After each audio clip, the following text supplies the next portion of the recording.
ഈ വരാൻ പോകുന്ന ഏതാനും ദിവസങ്ങൾക്കുള്ളിൽ നടക്കുന്ന ഈ നിയമസഭാ തെരഞ്ഞെടുപ്പിൽ പാലായിൽ നിന്ന് MLA വിജയിച്ചു കയറുന്നത് ആരാണ് എന്നുള്ള ഉത്തരം പാലക്കാർ തന്നെ പറയും. നമുക്ക് അവരോട് അഭിപ്രായം അറിയാം. കാരണം ഒരുപാട് ആളുകൾ ഓട്ടം വിളിക്കുന്നതാണല്ലോ. അപ്പോൾ പാലായിൽ ഒരു സാധാരണക്കാരുടെ പൾസ് എങ്ങനെയാണ് എന്ന് പറഞ്ഞാൽ ത്രികോണ മത്സരം നടക്കുന്ന സ്ഥലമാണ് പാല.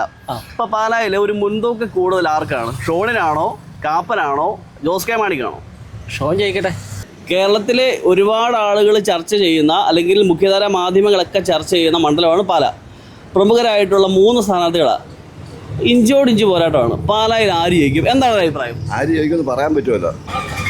ചേട്ടാ, ഈസ്റ്റർ ആഘോഷങ്ങളൊക്കെ ഉണ്ട്. എല്ലാ പ്രാവശ്യത്തെ പോലെ അടിപൊളിയാണോ? എനിക്ക് എല്ലാ ദിവസവും ഒരുപോലെയാണ്. എല്ലാ ദിവസവും ഒരുപോലെയാണ്. ഈ നിയമസഭാ തെരഞ്ഞെടുപ്പിൽ ആർക്കായിരിക്കും ഒരു ലോട്ടറി അടിക്കുന്നത്? ജോസ് കെ മാണിക്കാണോ, ഷോൺ ജോർജിനാണോ, മാൻസി കാപ്പനാണോ? അതെനിക്ക് പറയാൻ പറ്റില്ല. അതിനറിയോ, 3 പേരും ഇരിക്കുന്ന ജയിക്കാറില്ല. 3 അല്ല 5-6 പേരുണ്ട്. ഈസ്റ്ററിന്റെ ഓട്ടം എങ്ങോട്ടാ? ഇവിടെ ഒരാൾ നിൽപ്പുണ്ട്. പുള്ളിക്ക് വിളിച്ചത് എലുവ. എങ്ങോട്ട് നിൽക്കുന്നത്? ഈ ഇവരെ തൊട്ടിപ്പറേ തീ പാർന്ന അടിയും തീ പാർന്ന പോരാട്ടമാണ് പാലായിൽ ഈസ്റ്റർ നടക്കുന്നത്. പിന്നെ ഇപ്രാവശ്യത്തെ തെരഞ്ഞെടുപ്പിന്റെ വിലയിരുത്തൽ എങ്ങനെയാ പാലായിൽ? ഇപ്രാവശ്യം എല്ലാവരും പറയുന്നത് ഷോൺ ജോർജ് ജയിക്കുന്ന. ഈ ഓട്ടോയിൽ കയറുന്ന ആൾക്കാരെല്ലാം അങ്ങനെ പറയുന്നത് ഷോൺ ജയിക്കും, ഷോൺ ജയിക്കും. എല്ലാവരും പറയുന്നില്ല. നിലവിൽ നമ്മുടെ MLA മാൻസി കാപ്പനാണ് പാലായിൽ. മാനസികപ്പം കുഴപ്പമില്ല. മാൻസി കാപ്പൻ എങ്ങനെയാണ് ഒരു വിലയിരുത്തൽ എങ്ങനെയാ? മാൻസി കാപ്പൻ്റെ കുഴപ്പമില്ലായിരുന്നു. കുഴപ്പമില്ല. ഈ മാനസി കാപ്പൻ പാലായി ചെയ്തിട്ടുള്ള ഒരു 3 വികസന പ്രവർത്തനങ്ങളൊന്നും പറയാമോ? അങ്ങനെ പറഞ്ഞാൽ BJP ജയിക്കണമെന്നേ ഞാൻ പറയൂ. BJP ജയിക്കണമെന്നല്ല പറയുന്നത്. എനിക്ക് അതായത് LDF ഭരിച്ചു, UDF ഭരിച്ചു. എനിക്ക് വീട് ഒന്നുമില്ല. പാലായിൽ 40 ഡിഗ്രി ചൂടാ, നല്ല ചുട്ട് പഴുത്ത ചൂട്. അതുപോലെ തന്നെ തെരഞ്ഞെടുപ്പിൻ്റെ ചൂടും കത്തി നിൽക്കുക. പാലായിൽ ഈ പ്രാവശ്യം ആര് ജയിക്കും? പാലായിലിപ്പം ഒരു ത്രികോണ മത്സരം പ്രതീക്ഷിക്കുന്നു. നല്ല നല്ല നല്ല മത്സരം നടക്കും ഇവിടെ ഉറപ്പായിട്ടും. അതിലിപ്പോൾ പ്രെഡിക്റ്റ് ചെയ്യാൻ പാടാ. ആർക്ക് അനുകൂലമാണ് പാലായിൽ നിലവിൽ തെരഞ്ഞെടുപ്പ്? കാണുമെന്ന് ചോദിച്ചെന്നാൽ ഞാനൊരു പാർട്ടിക്കാരനാണ്. CPM പിന്നെ അഭിപ്രായം എത്രയോ പറയാനുള്ളൂ. അപ്പോൾ CPM അല്ലെങ്കിൽ ഇടതുപക്ഷത്തിന് വോട്ട് ചെയ്യും. ജോസ് കെ മാണിക്ക്. പാലായിൽ ഈ പ്രാവശ്യം ത്രികോണ മത്സരമാണോ അല്ലെങ്കിൽ ത്രികോണ മത്സരം തന്നെയാണ്. ഈ ത്രികോണ മത്സരത്തിൽ ആര് നിയമസഭയിലെത്തും? ഷോൺ ജോർജ്. അതെന്താ പറയാൻ കാരണം? നല്ല ചൊറിച്ചുള്ള ചെറുപ്പക്കാരൻ. ഇവർ രണ്ടുപേരും അങ്ങോട്ടും ഇങ്ങോട്ടും ചാടി മറിഞ്ഞ് നടന്നതല്ലേ? ചാടി മറിഞ്ഞ് നടന്നവരാണ്.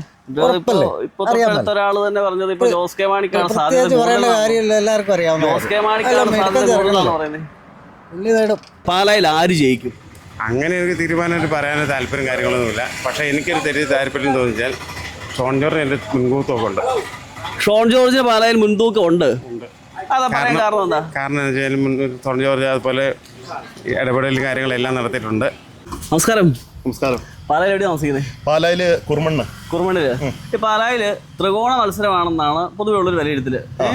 അപ്പോൾ കഴിഞ്ഞ കാലങ്ങളിൽ കണ്ടിട്ടില്ലാത്ത തരത്തില് 3 മുന്നണികളും ശക്തമായിട്ടുള്ള പ്രചരണമാണ്, വീട് കയറിയും അല്ലാതെ എല്ലാ തരത്തിലും. അപ്പോൾ നിലവിൽ പാലായിൽ ആർക്കാണ്, ഏത് മുന്നണിക്കാണ് ഒരു മുൻതൂക്കം? പാലായിൽ ആര് ജയിക്കും ഇപ്രാവശ്യം?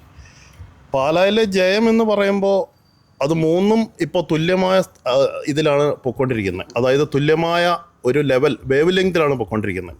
അപ്പോൾ ഇതിനകത്ത് ആര് ജയിക്കും എന്നുള്ളതിനെക്കുറിച്ച് പ്രവാസിയായിട്ടുള്ള, അതായത് പ്രവാസികളുടെ രീതിയിൽ സംസാരിക്കുമ്പോൾ നമ്മൾ പുറത്തുനിന്നൊക്കെ കാണുമ്പോൾ ഇവിടെ നടക്കുന്ന കാര്യങ്ങൾ, അതായത് കൂടുതൽ വികസനത്തെ കരുതി വേണം നമ്മൾ വോട്ട് കൊടുക്കാൻ. അതുപോലെ വേറൊരു കാര്യം, ഞാൻ ഇന്ന് പാലായിക്കൂടെ സഞ്ചരിക്കുമ്പോൾ ഞാൻ കണ്ടൊരു കാര്യം എന്ന് പറഞ്ഞു കഴിഞ്ഞാൽ 2 ട്രാഫിക് പോലീസ് നിൽപ്പുണ്ട്. അവർക്ക് ട്രെയിനിങ് ഇല്ല എന്നല്ല പറയുന്നത്, അവർ കഷ്ടപ്പെടുവാണ് അവിടെ നിന്ന്. കാരണം എന്താണെന്ന് ചോദിച്ചു കഴിഞ്ഞാൽ നമുക്ക് ഒത്തിരി ട്രാഫിക് ക്യാമറകളും നമുക്ക് ഇതെല്ലാം ഉണ്ട്. പക്ഷേ ആ ട്രാഫിക് ലൈറ്റ് പ്രോപ്പറായിട്ട് വെക്കുകയാണെങ്കിൽ ആൾക്കാർക്ക് അങ്ങനത്തെ കുറേ ഡിജിറ്റലൈസേഷൻ, പിന്നെ എഡ്യൂക്കേഷൻ നമുക്കുണ്ട്.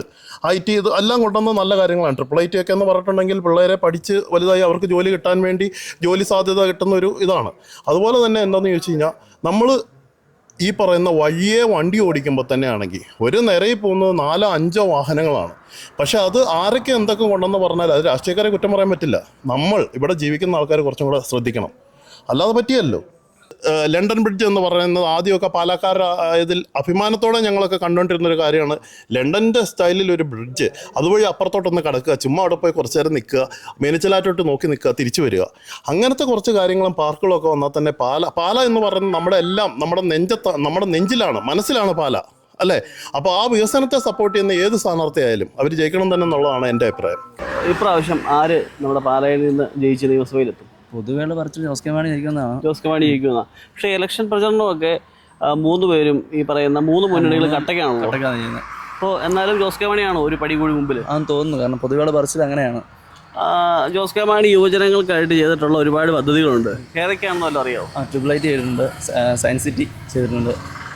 അപ്പോൾ ഇതൊക്കെ യുവജനങ്ങൾക്കിടയിൽ വലിയ സ്വീകാര്യത ജോസ് കെ മാണിക്ക് ഉണ്ടായിട്ടുണ്ട്. യുവാക്കളുടെ ട്രെൻഡ് അനുസരിച്ച് നിൽക്കുന്ന ഒരാളാണ് എനിക്ക് തോന്നിയേക്കുന്നത്. ജോസ് കെ മാണി പഴഞ്ചൻ ഒരു നിലപാടല്ല, പുതുമയായിട്ട് പുതുമ കൊണ്ടുവരാനുള്ള ഒരു ഇതായിട്ട് എനിക്ക് തോന്നിയേക്കുന്നത്. പാലായിൽ കേരളത്തിൽ എല്ലാ നിയമസഭാ മണ്ഡലങ്ങളെ അപേക്ഷിച്ച് പാലായിൽ ഇത്തവണ തീ പാറുന്ന പോരാട്ടമാണ്. ത്രികോണ മത്സരം എന്നാണ് രാഷ്ട്രീയ നിരീക്ഷകർ വിലയിരുത്തുന്നത്. അപ്പോൾ ഒരു പാലാക്കാരൻ എന്നുള്ള നിലയിൽ പാലായിൽ എങ്ങനെയാണ് നിലവിലുള്ള തെരഞ്ഞെടുപ്പ് പ്രവർത്തനങ്ങളുടെ ഒരു വിലയിരുത്തൽ? പാലായിൽ ഈ പ്രാവശ്യം ആരാവും MLA ആയി തിരഞ്ഞെടുക്കപ്പെടുക? പാലായിൽ ഈ പ്രാവശ്യം തീർച്ചയായിട്ടും ഷോൺ ജോർജ് വിജയിക്കും. കാരണം ഷോൺ ജോർജ് വിജയിക്കേണ്ടത് പാലായുടെ ആവശ്യമല്ല, ഈ കേരളത്തിൻ്റെ തന്നെ ആവശ്യമാണ്. 100% ഷോൺ ജോർജ് വിജയിക്കും.